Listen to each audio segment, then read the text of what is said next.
আসসালামু আলাইকুম everyone, welcome to my channel. ঘুরিফিরি বাংলার আজকের গন্তব্য ছিল চট্টগ্রামে সীতাকুণ্ড পাহাড়। কম খরচে এখানে কিভাবে আসবেন সে বিষয়ে সুনির্দিষ্ট কিছু গাইডলাইন দেওয়ার চেষ্টা করব। সীতাকুণ্ড যেতে চাইলে ঢাকা সায়দাবাদ থেকে বেশ কিছু অপশন রয়েছে। আপনি চাইলে সুবিধা মতো বাস কিংবা ট্রেনে যেতে পারেন। যদি ট্রেনে যেতে চান তবে কমলাপুর স্টেশন থেকে রাত 11:45 একটি মেইল ট্রেন ছাড়ে, যা পরের দিন সকাল 6টা থেকে 7টার মধ্যে আপনাকে সীতাকুণ্ড পৌঁছে দেবে। ট্রেনের টিকিটের দাম তুলনামূলক অনেক কম। যারা একটু অ্যাডভেঞ্চার প্রিয় তাদের জন্য দারুণ একটি অপশন হবে ট্রেন। খুবই কম খরচে চলে যেতে পারবেন সীতাকুণ্ড। যদি বাসে যেতে চান, ঢাকা সায়দাবাদ থেকে সীতাকুণ্ডগামী এসি এবং নন এসি কিছু বাস রয়েছে, সেক্ষেত্রে 650 থেকে 1200 টাকা আপনার থেকে ভাড়া রাখবে। সকাল 6টার মধ্যে আমরা পৌঁছে যাই সীতাকুণ্ড বাজার। দীর্ঘ রাত ভ্রমণের পর একটু বিশ্রাম এবং হালকা কিছু নাস্তা খেয়ে চন্দ্রনাথ পাহাড়ের উদ্দেশ্যে আমরা রওনা দেই। পাহাড়ের দিকে যেতে যেতে আপনার চোখে পড়বে অনেক মন্দির আর চারপাশে ছড়িয়ে থাকা সবুজে মোড়ানো পাহাড়, এক অপরূপ দৃশ্যপট। ওই যে আমরা চলে আসলাম সীতাকুণ্ড পাহাড়। সীতাকুণ্ড পাহাড় ওঠার আগে আপনাকে কিছু প্রস্তুতি নেওয়া বাধ্যতামূলক, কেননা জায়গাগুলো অনেক খাড়া এবং পিছিল। তাই আপনাকে পাহাড়ে ওঠার আগে একটি বাঁশের লাঠি কিনে নিতে হবে। প্রতিটি লাঠির দাম নেবে 30 টাকা। একটু সামনে যাওয়ার পরই দুইটা রাস্তা দেখতে পাবেন, একটি ওঠার রাস্তা এবং একটি নামার রাস্তা। হাতের বাম দিকে যে রাস্তাটি চলে গেছে সেটা দিয়ে আপনাকে উঠতে হবে এবং ডান পাশে যে রাস্তাটি চলে গেছে এটা দিয়ে আপনাকে নামতে হবে। যত সামনে যাবেন অসাধারণ কিছু ভিউ পয়েন্ট পাবেন, যা আপনার মনকে মুখরিত করে তুলবে।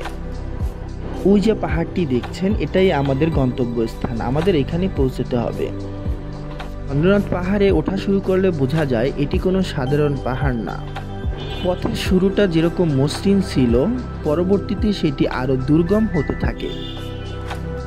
কিছু কিছু জায়গায় রাস্তা এতটাই খাড়া এবং পিচ্ছিল, বাঁশের লাঠি ছাড়া এক পাও এগোনো মুশকিল। একটু অসতর্ক হলেই পিছলে পাহাড় থেকে পড়ে যাওয়ার সম্ভাবনা থাকে। এটা ছিল এক ভয়ঙ্কর অভিজ্ঞতা।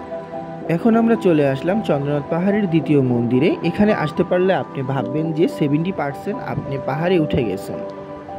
আমরা একটু বিশ্রাম নিয়ে আবার রওনা দিই সবচেয়ে বড় পাহাড়টিতে ওঠার জন্য।